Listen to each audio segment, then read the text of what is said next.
নমস্কার, আমি রূপা। আমার চ্যানেলের সবাইকে স্বাগত জানিয়ে শুরু করছি আজকের রেসিপি। আমার আজকের রেসিপি বহু পুরনো একটা ফেমাস রেসিপি, সেটা হলো চিকেন ডাক বাংলো। এই রেসিপিটা তৈরি করা হয় ঘরোয়া কিছু উপকরণ দিয়ে, কিন্তু এটা খেতে অত্যন্ত সুস্বাদু। এতে যেহেতু স্পেশাল একটা উপকরণ পড়ে, সেটা হচ্ছে ডিম, আর সেটার জন্যই এই চিকেন ডাক বাংলো একদম অন্যরকম হয়ে যায়। তাহলে চলো আজকে দুর্দান্ত স্বাদের রেসিপিটা ঝটপট দেখে নেওয়া যাক। তো তার জন্য আমি প্রথমেই চিকেন নিয়ে নিয়েছি এখানে 1 কিলো। চিকেনের মধ্যে আমি দিয়ে দিচ্ছি 2 চামচ পেঁয়াজ বাটা, আর দেবো এখানে আদা রসুন বাটা 2 চামচ, আর দেবো ধনে গুঁড়ো 1 চামচ, জিরে গুঁড়ো 1 চামচ, কাশ্মীরি লঙ্কার গুঁড়ো 1 চামচ, আর দেবো এখানে স্বাদ মতো লবণ, আর দেব 2 চামচ টক দই। দিয়ে আমি খুব ভালো করে চিকেনের সাথে ম্যারিনেট করে নেব। তো এই চিকেন ডাক বাংলো বানানোর জন্য এই চিকেন ম্যারিনেট করাটা কিন্তু খুবই আবশ্যক। তো চিকেনটা আমি ম্যারিনেট করে 30 মিনিটের জন্য রেখে দেবো ঢেকে। তো এবারে চলে যাচ্ছি গ্যাসেতে গিয়ে আমি 2টো ডিম আর 2টো বড় সাইজের আলু ডুমো ডুমো করে কেটে আমি বড় বড় করে কেটে একটু সেদ্ধ করে নেব। খুব বেশি করব না, হালকা একটু। তো এদিকে আরেকটা কড়াইতে আমি গোটা গোলমরিচ, গোটা জিরে, গোটা ধনে আর গরম মশলা দিয়ে আমি শুকনো একটু নেড়ে চেড়ে ভেজে নেব। ভেজে আমি মশলাটা গুঁড়ো করে রেডি করে নেব। তো এবারে আমি কড়াইয়ের মধ্যে তেল দিয়ে দিলাম। তেল দিয়ে ওই হালকা করে আমি একটু আলুগুলো ভাপিয়ে নিয়েছিলাম, সেই আলুগুলোই আমি একটু নেড়ে চেড়ে ভেজে নেব। তো খুব বেশি লাল করব না, জাস্ট একটু নেড়ে চেড়ে হালকা হয়ে লাল হয়ে গেলেই আমি এবারে আলুগুলো তুলে নেব। আলুগুলো তুলে নিয়ে ওই তেলের মধ্যেই আমি 2টো শুকনো লঙ্কা আর গরম মশলা ফোড়ন দিয়ে দিয়ে দেবো এখানে চিনি। তো চিনিটা আমি এখানে ক্যারামেল হতে দিয়ে দেবো।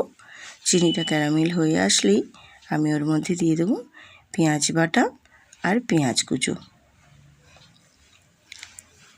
পেঁয়াজ বাটা আর পেঁয়াজ কুচোটা দিয়ে খুব ভালো করে নেড়ে চেড়ে আমি পেঁয়াজটা খুব ভালো করে ভেজে নেব।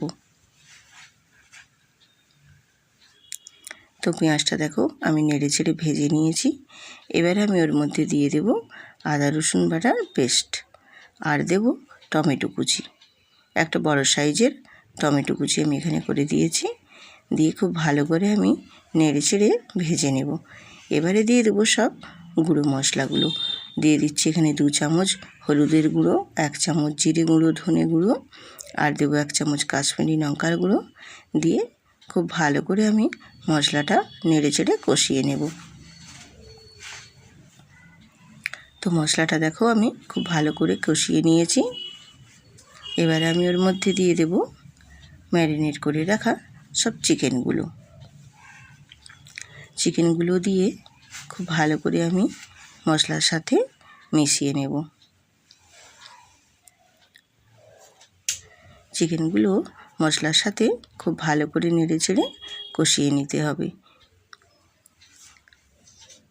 এইভাবে নেড়ে চেড়ে কষিয়ে নিলে চিকেনের গা থেকে অনেকটা পরিমাণে জল বেরিয়ে আসে, এবং চিকেনের মধ্যে যেহেতু দই দেওয়া আছে তার জন্য চিকেনটা কিন্তু খুব সফট এবং নরমও হয়ে যাবে। তো এইভাবে নেড়ে চেড়ে আমি চিকেনটা খুব সুন্দর করে কষিয়ে নেব।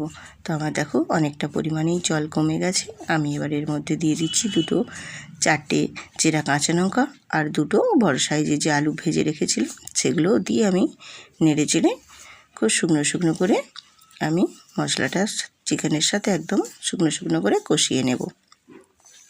তো দেখো আমার পুরো চিকেনটা একদম কষা হয়ে গেছে। আমি এবার এর মধ্যে দিয়ে দিচ্ছি পরিমাণ মতো জল। তো আমি এখানে উষ্ণ একটু গরম জল ইউজ করেছি, তাহলে টেস্টটা খুব সুন্দর থাকে। তো পরিমাণ মতো জলটা দিয়ে একটু নেড়ে চেড়ে আমি ফুটিয়ে নেব। তো দেখো আমি ফুটিয়ে নিয়েছি। এবারে আমি ওর মধ্যে দিয়ে দিচ্ছি ডিমগুলো। তো আমি অবশ্যই এখানে ডিমগুলো ফ্রাই করছি না, তোমরা চাইলে ডিমটা ফ্রাই করতে পারো। আমি এখানে না ফ্রাই করেই ডিমগুলো দিয়েছি। আর দিয়ে দেব ভাজা মশলার গুঁড়োটা। ভাজা মশলার গুঁড়োটা দিয়েও নেড়ে চেড়ে আমি একটু মাংসের সাথে বা চিকেনের সাথে মিশিয়ে নেব। গুঁড়ো মশলাটা খুব ভালো করে আমি চিকেনের সাথে মিশিয়ে নিচ্ছি। এইভাবে নেড়ে চেড়ে মশলাটা খুব সুন্দর করে আমি মিশিয়ে নিয়ে আর বেশিক্ষণ ফোটাবো না, জাস্ট একটু নেড়ে চেড়ে নিলেই রেডি একদম চিকেন ডাক বাংলো। এই চিকেন ডাক বাংলো খেতে কিন্তু খুবই সুস্বাদু। তো বন্ধুরা দেখো, আমার চিকেন ডাক বাংলো রেসিপিটা পুরো কমপ্লিট, একদম রেডি। তো বন্ধুরা, যারা আমার ভিডিওটা দেখছো প্লিজ একটা লাইক কমেন্ট করে জানিও, এবং যারা নতুন নতুন দেখছো আমার ভিডিও একটা সাবস্ক্রাইব করে পাশে থেকো। সবাই সুস্থ থাকো, ভালো থাকো। আবার আসবো নতুন রেসিপি নিয়ে।